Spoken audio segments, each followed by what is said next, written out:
Much like my last video, I will not be delving into the history of this canceled Halloween film because I have my video I made a couple years ago linked down below. So if you want more information, go back there, but I will give you a quick history here. So after some other previous attempts at a Halloween 9 failed, executives still wanted a movie set entirely in Smith's Grove. So Nick Phillips, an executive looking for young talent, found writer Matthew Venne, who would go on to write a film set entirely in Smith's Grove, as well as adding some previous survivors from other Halloween films, which was another requirement. It got some buzz and many were excited about it to the point it even got leaked to Fangoria on the film itself, as well as who was set to appear. The film would simply be called Halloween Asylum, which was the second canceled film to feature such a title, and is dated for 2005. It starts off with two quotes. One from H.H. Holmes explaining why he became a murderer, and the second of the famous Dr. Loomis' The Devil's Eyes monologue from the first Halloween film. Cut to a dark and stormy night where a reporter is talking about the events of the previous film, Halloween Resurrection, and continuing from that ending with Michael getting taken away to a morgue, about to be examined for an autopsy with Mr. Sandman playing in the background. Much like that ending, his eyes burst open and lunges at the examiner, but falls to the ground with the examiner blaming rigor mortis. She drops her scalpel near Michael's body and tries to retrieve it. She sees something else fall and she goes to grab it. Cut to her screaming when a police officer runs in due to the commotion. She's fine, but the object she found near the body? The wallet of Jim Morgan, showing that Michael has done the old switcheroo once again. They realize that Michael is still out there and the song crescendos into a smash cut to a motel. Michael is hunting, and we see Freddie Harris taking a shower. Michael gets inside his room and into the bathroom. He grabs his ID with a steel cord wrapped around it. He inches closer and closer until the phone rings, and Freddie turns to see nothing there. A few minutes later, he gets out of the shower, and his room is surrounded by fake Michaels from the promotion of the show. He remembers just hours before about Michael's death, where we see Michael do the old switcheroo. Cut back to present Freddie, where the power cuts from his room, and he tries to call 911, but the phone is dead. He soon realizes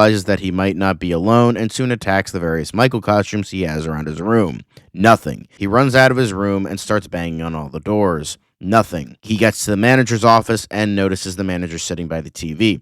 There's a fake out, but it turns out he's alive. But then Michael comes out from the shadows and strangles the manager to death. Freddie picks up the shotgun that the manager was holding and tries to shoot him, but Michael throws a wheelchair foot pedal at him, which knocks him down. Michael then comes and grabs the pedal and jams it into his abdomen, and then stabs him to the wall. He tries to fumble with it, but realizes he'll die soon enough. He decides to remain cocky in death and taunts Michael with his mannerisms. Michael is intrigued, but Freddie then slumps over and dies. Police sirens are heard and they come in, taser guns ablazing, and they fry Michael to his knees and to the ground. They've caught Michael. Cut to the opening title sequence, which features the trial of Michael Myers and showcasing the victims of yesteryear, as well as archival photos and videos of Michael over the years. Eventually, the title sequence ends with Michael getting sentenced to the electric chair on Halloween. Cut to Haddonfield, October 30th. We see our protagonist, Lucy Garrity, waiting for someone with a friend, Catherine Lohman, who asks her if she wants a ride. She's waiting for someone, her boyfriend named Brad, to take her to work. She sees Michael in a bizarre hallucination of him on fire, but it turns out to be neighbors burning a life-size doll in celebration of his death. Catherine inquires again if she needs a ride, and she is forced to accept. On the way to her work, they talk about her boyfriend and how she can do better. It's revealed she works at Smith's Grove, where Michael is, and she's working the graveyard shift mere hours before he's sentenced to fry. There's an angry crowd outside wanting Michael to properly die by electric chair. Lucy heads into work through the angry mob, but thanks Catherine before doing so. Cut to the shitty apartment occupied by none other than Lee Brackett himself, who has tons of clippings on his walls and tons of documents about Michael. He looks really worse for wear with a mountain of cigarettes occupying an ashtray. He celebrates the death of Michael whilst looking at a picture of Annie. Cut back to Smith's Grove. Lucy strolls in and gets reprimanded by the head nurse, Regina. She assigns her to Red Level, where they need medication, and gives her a small device. According to exposition, this isn't good. In addition to a reveal that the hospital has a GPS system that will account for her location if there's an issue, just with the press of a button.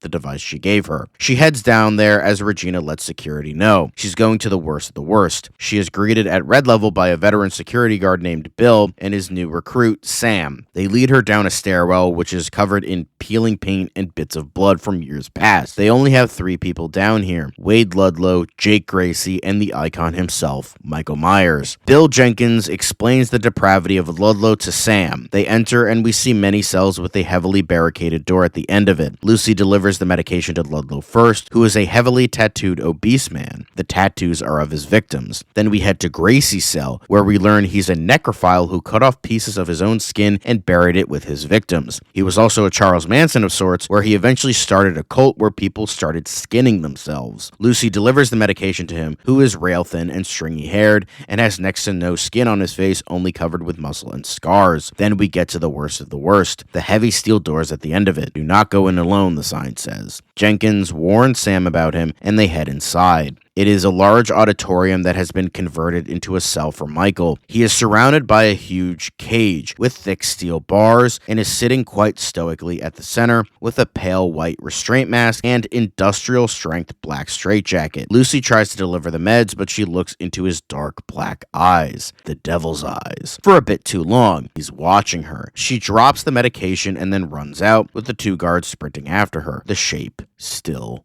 watches. Cut to Dr. Phineas Crane, the director of Smith's Grove, who is being interviewed for a documentary about Michael from a crew of 3. The interviewer asks him about tonight and what that means. He has a Loomis-esque monologue about the nature of evil and what Michael really is. He refuses to let the people of Haddonfield down by finally putting an end to their suffering by killing evil once and for all. The interviewer keeps asking him about Michael, and Crane says that he just sits and waits and thinks he was waiting for tonight with the ultimate amount of patience for a small window to escape, but he won't let that happen. He will exterminate him tonight. Bill Jenkins from before says it's time to kill Michael Myers. Cut to Lucy. She's in the locker room and Brad calls her. He tries to apologize, but the reception is bad and the cell is cut off. She has a hallucination of Michael but bumps into Regina, the head nurse, who tries to reassure her. Cut back to Michael's cage. There is a SWAT team outside the heavy steel doors as the 2 security guards enter. They're preparing him for electrical nodes while a guy stands behind him in tactical gear with a shotgun pointed at him. Then somebody comes in, says someone is waiting outside to see Michael die and is the father of one of the victims. Crane lets him in and it's Brackett. Brackett shows Michael a picture of Annie and wants him to apologize. Michael just stares at it intently.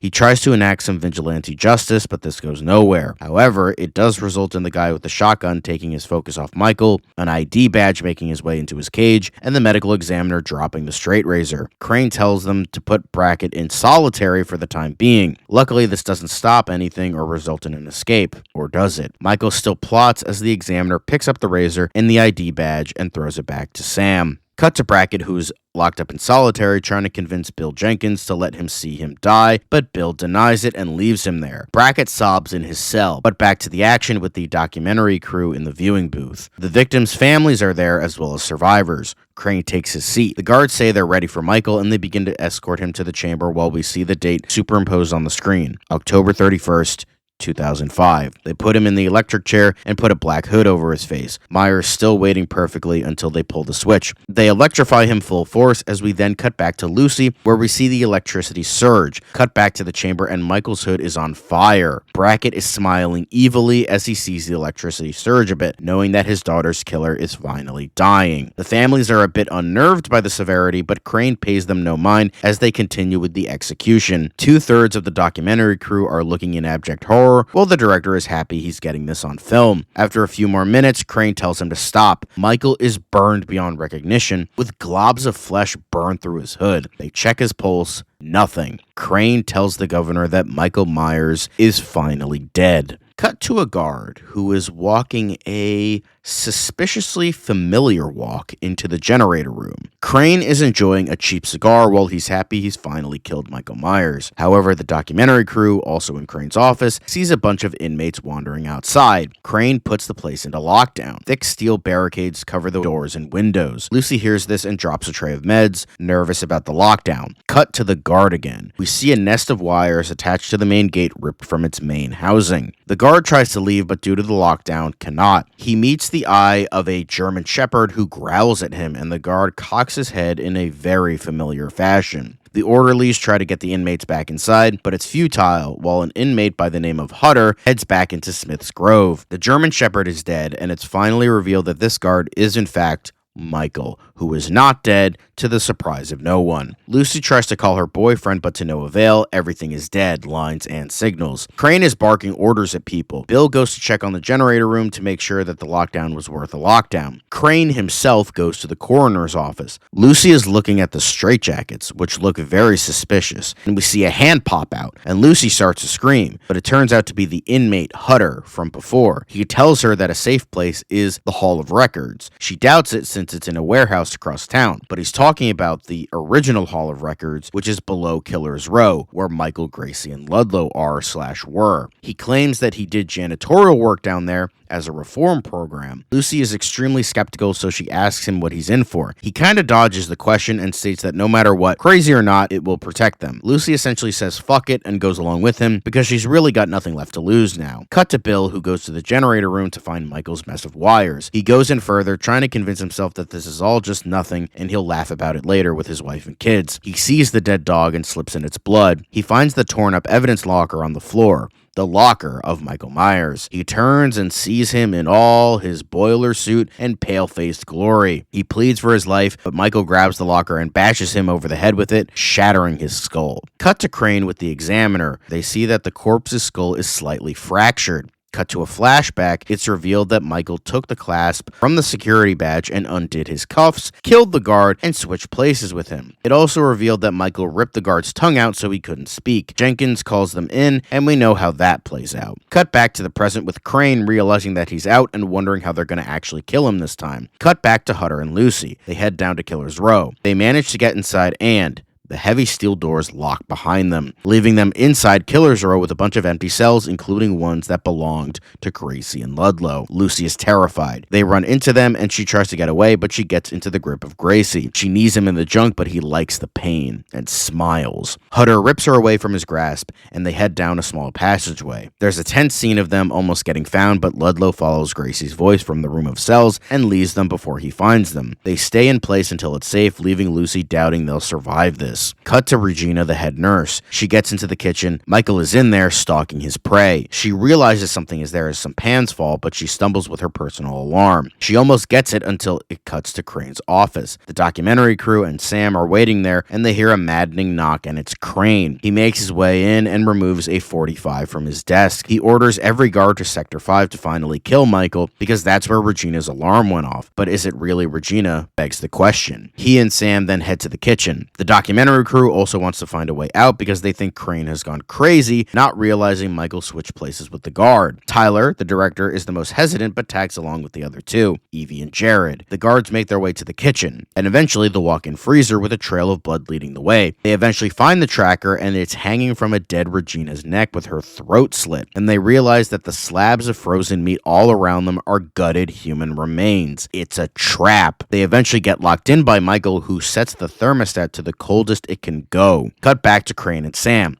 He's distressed at the situation as his tracker, connected to the one that it was beeping, has gone dead. Sam asks what they're going to do now, and Crane just doesn't know. Cut to the coroner's lab. Chang, the examiner, is getting absurdly drunk and walking around the lab. He notices one of the tables that had a corpse on it no longer does. He remains unconcerned, filled with liquid courage. He sees a white sheet covering something, or somebody. He pulls it off to reveal a skeleton. He kicks it off the hook, but then turns and bumps into Michael. He stabs him multiple times before he has a chance to scream. He then picks Chang up and puts him on the hook, very similar to the kill in Texas Chainsaw Massacre, and he starts to scream with blood spewing from his mouth. Michael kicks him into the rest of the skeletons around the office. Cut to Hutter and Lucy, and while sneaking around Killer's Row, they bump into the documentary crew. They inquire why Lucy and Hutter are down here, and Lucy states that Hutter found a place where they can get to safety. And Evie cuts her off and says in a very bitchy tone, "Oh, you mean hide?" And Lucy corrects her saying no, where they can survive. Evie is like, whatever, and Jared states that they're trying to get out. Hutter and Lucy keep heading to the Hall of Records, tired of their bullshit, when Tyler decides to go with them. Evie scoffs, and she and Jared then keep trying to find a way out. Cut to Brackett, who is in solitary confinement. The viewing window opens up and Brackett starts yelling at the person to get him out of there. He goes up to the window with his picture of Annie. The picture is taken and then given back to him shortly shortly later and her face cut out of the picture. He begins yelling again and looking around at who did this. Michael then steps into frame and stabs his eyes, leaving him to bleed out on the floor. Cut to Crane and Smith. They are making their way through the hallways when Sam is unbelievably terrified, but Crane reassures him he is scared too. Crane tells him something that will prevent him from getting overwhelmed with fear, is that he is not destined to die here. As Sam gets pumped up with these words, saying them over and over again, his head gets lobbed off by an inmate and blood splatters all over Crane. An inmate with a pipe and a strange mark on his head starts heading for Crane when he shoots him in the head. Then a bunch of other inmates with strange marks on their heads come towards him, with Crane turning and seeing Gracie, who seems to have started a new Gracie cult. Crane tries to kill them, but they race towards him and Gracie telling the inmates to kill him. It cuts to the remaining documentary crew trying to get out. They find a restricted section boarded up with 2x4s and Evie breaks them down. They find an old rusted door and she wants to head inside, but Jared has his doubts and he thinks they should have gone with Tyler. Evie rolls her eyes and starts to head inside and teases him flirtatiously to get him to come inside. Jared immediately smashes the lock and opens the door, revealing an old storage room, and they think they'll find their way out of here with that. They head inside and it's dark, but Evie suggests to use the night vision function on his camera. Cut to Lucy, Hutter, and Tyler. Tyler asks Lucy what Hutter is in here for, but she says he wouldn't say, and Tyler is worried. Now remembering this, Lucy is a bit worried now too. Hutter looks at them and smiles as he keeps walking. Cut back to the documentary crew. They are heading into the darkness of the storage room. The only thing illuminating the room is the sickly green glow of the night vision camera. They hear some sounds and Jared is scared, and Evie tries to get him not to think about it. Jared thinks that maybe Myers could still be alive, or maybe it's another one of the inmates, but Evie starts seducing him to get him to stop thinking about it, taking off her clothes. Jared is enjoying himself when Michael comes up behind him, puts a hand over his mouth, and snaps his neck. He falls to the ground, but Michael picks up the camera, so Evie still believes it's only Jared. She turns around to reveal her naked body from the waist up, but she gets no response and starts to get pissed. She puts her blouse back on and turns around to not see the red light from the camera anymore. She then sees it and walks towards it, only to reveal it's stacked on some crates. She trips over Jared's body and she's too shocked to scream. And then through the video camera, we see Michael come toward her as she pleads for help and jabs his knife into her throat. Cut back to Crane, who is revealed to still be alive, but still being chased by the Gracie cult. He goes through some big heavy doors and bolts it behind him, taunting them as he runs into the darkness of the asylum. Cut back to Tyler, Lucy, and Hutter. They get to the Hall of Records and Tyler pushes that he has to know what he's in there for. Hutter explains that his wife and kid were killed and Tyler thinks he did it, but Hutter explains that it was a random act of violence and with this couldn't wrap his head around it. He went crazy about it, so they put him into Smith's Grove. Many months of rehab and doing good work, and they eventually sent him home, but he couldn't do it. Too many bad memories, so he checked himself back into the madhouse and could leave anytime he liked. And so with that, he wants to fucking leave now. Little do they know they are being hunted. They head down the hallway and are about to head into the room when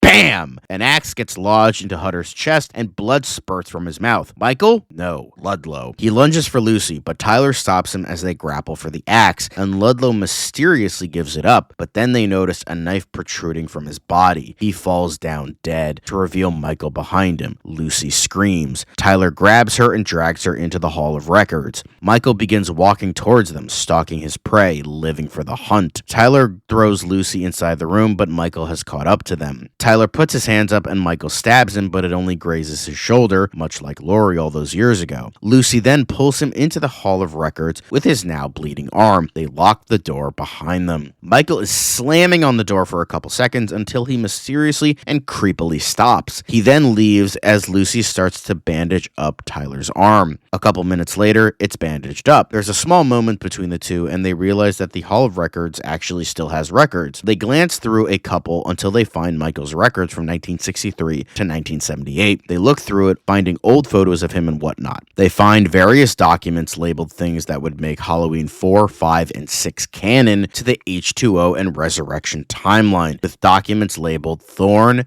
Samhain, Jamie, and Druids. Tyler states that if he would still actually want to make the documentary, these would be of great use, but alas, can't bring himself to do it after this night. Then they start playing the sessions with Dr. Loomis. On these tapes, which are of a 6-year-old Michael, we hear him speak for the first time in the series. Loomis tries to get him to talk about what happened. Michael confirms killing his sister, but when asked why multiple times by Loomis, he states that he doesn't want to talk anymore, and thus, the birth of Michael Myers almost 30 years silence began at this very moment, caught on tape. Lucy fast forwards the tape, and it's just Loomis at high speeds, trying to get him to talk, but he does not, and then the tape ends. Then, a pounding on the door. They're startled, but hear a female voice calling out for help. Lucy gives in to the voice and opens the door and walks out, but the only thing that can be seen is a blood-splattered camera reliving Evie's final moments for them. Then, more pounding on the door. They turn, and it's Michael taunting them, and he lifts up his knife and pins Tyler to the wall by his throat, screaming with blood pooling out of his mouth. I think Matthew Venne likes blood coming out of people's mouths. Lucy backs up into the Hall of Records as Michael takes the knife out of the wall. Lucy is unsure of what to do. She's running around trying to find a place to hide. She does so as Michael is on the hunt. She grabs a lobotomy tool from a crate next to her, the only thing she has to defend herself. Unbeknownst to her, her shoe escapes her tight hiding space, and Michael catches it, but lets her believe that she escaped his grasp. He appears to leave, but then comes back around where she can't see, rips her hiding space off of her to stab her, and she's not there. The prey has become the predator. She set a trap for him this whole time using her shoes. She pounces at him and grabs onto him with her lobotomy tool in hand and drives it into his right eye, attempting to blind him. She twists it into the back of his skull, and they both fall to the ground. But knowing the threat, she knows to get the hell out of there as fast as she can, very prideful that she believes she killed Michael Myers, and gets to the hallway outside of the Hall of Records and bam! Gets ripped to the ground. She sees Michael on the ground motionless, so who brought her to the ground? Only the leader of the skinless cult himself,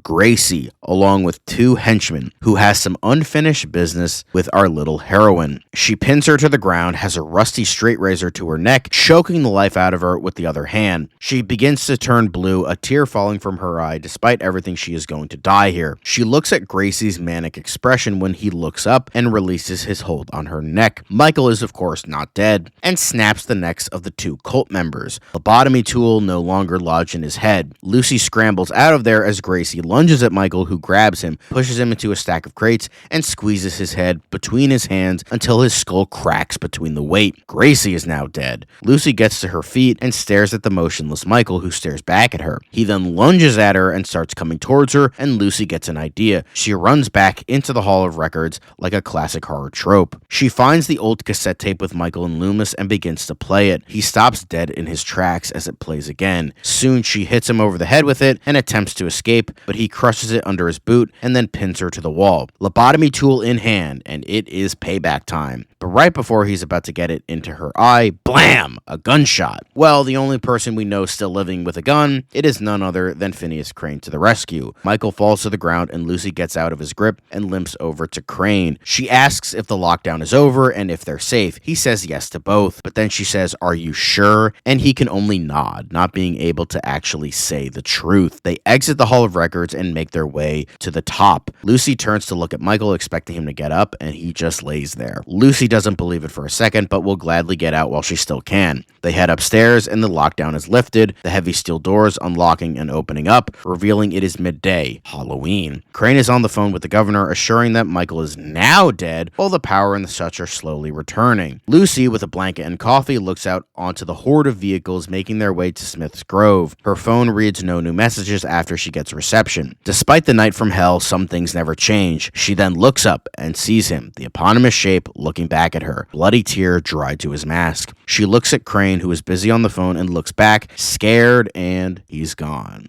She then sits back down and thinks this is just the first signs of shock. Cut back to Lucy's home. It's late afternoon, the heavy rainfall paralleling Lucy's feelings at this very moment, but also washing away the night from hell. She slowly makes it up the porch, waving the van away, seeing all the parents taking their kids trick-or-treating, happy that they were saved because of her. She enters her home, not realizing the door is ajar. The place is a mess. She's saying to anybody that she got let off early and that she even killed Michael herself. She starts to cry as she sits down, everything coming back to her. She hears a noise. She calls out to Catherine. Nothing. She sees Brad's uniform on the ground and wonders what's going on. She hears the floorboards creak upstairs. She grabs a knife. She heads to the stairs and calls for Brad. Nothing. Cut back to Crane's office. He's holed up there with the deluge of press, not wanting to deal with them, only for a guard to tell them that they couldn't find Michael's body, only the tool and a trail of blood leading to employee records with some files missing. Crane is out before he can finish the sentence,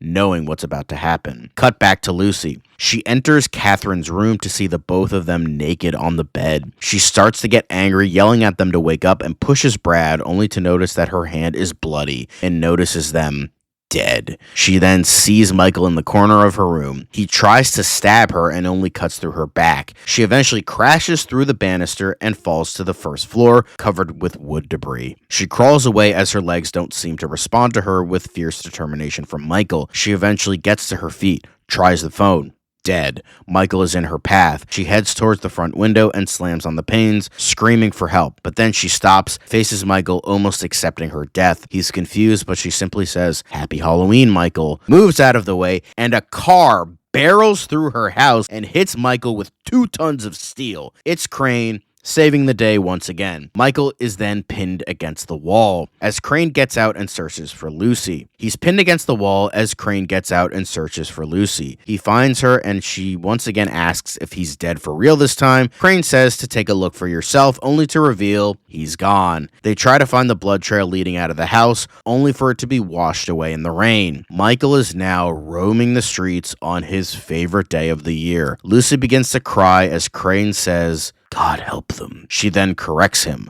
"God help us all." Crane nods his head as the Halloween theme swells and our macabre tale comes to an end. Now that was Halloween Asylum. I'd been looking for this script for a while, and luckily a friend helped me out and found it. I really liked the script though. It is kind of interesting that some of the best Halloween scripts I've read were from movies that were canceled sequels to Resurrection, which is one of the worst Halloween movies of all time. For some, even the worst. With that, I think it's quite good, albeit for a few problems. I don't like how Michael does the switcheroo with people a bunch. I mean, doing it twice in one script was a bit much, and it became more Looney Tunes than anything. There are some dumb jump scares here and there I didn't care for. I don't like how it ended on a cliffhanger, but I do have the power of hindsight, and it makes sense for the time that Matthew Venne would include that, because the Accods were just all steam ahead at that point and not wanting to let Myers die in addition to the Weinsteins, and inevitably have a sequel. So Venne set that up properly. I would tweak the ending though, so there's a bit more character development for the sequel, if there was one, and showing a character that isn't so cut and dry. So I would have that Lucy came home, the build-up is the same, the difference is she enters the room and Catherine and Brad are still alive and they're screwing. Lucy berates them until Brad and Catherine see Michael behind Lucy in the doorway. There's a scuffle. Lucy, now having some sort of survival instinct after that night, manages to get away while Brad and Catherine are still frozen from fear in bed. She looks at them with murderous intent and closes the door on them. She hears the screams and is frozen on the landing after Michael does his business, kind of realizing what she's done. Then he busts through the door, and the rest of the script is pretty much the same. I thought that would have been interesting, with Lucy letting the intrusive thoughts win, but because of this, she got 2 people killed. 2 people that deserved it, but still getting 2 people killed. I think that would bring some shade of gray morality in regards to our final girl, and possibly development for an inevitable sequel if this was made and was successful. But outside of those few things, I really liked this script. I don't even mind Brackett dying. I initially didn't care for it, but now I'm like, whatever, he can't really do much anyway, so it's fine. I would say the kills are pretty brutal, which I personally don't mind, as well as making 4, 5, and 6 canon, as that was Kevin Williamson's intention when he wrote his treatment and did rewrites for H2O. The rest of the script is damn good, a lot of likable characters you don't want to see die. Crane being our de facto Loomis in a way was great too, but he still felt like his own character, which I thought worked. Good story, and it feels more like a Michael Myers movie, and that feels unique. So the reason this movie was canceled was that it would be caught in the middle of the Weinsteins leaving Miramax to form the Weinstein Company, and their rights to Halloween and other franchises being up in the air. Eventually, it was decided that a remake would be made instead, which is unfortunate, but the nature of the beast. Tune in next time where I talk about a Halloween movie with no history behind it. See you then.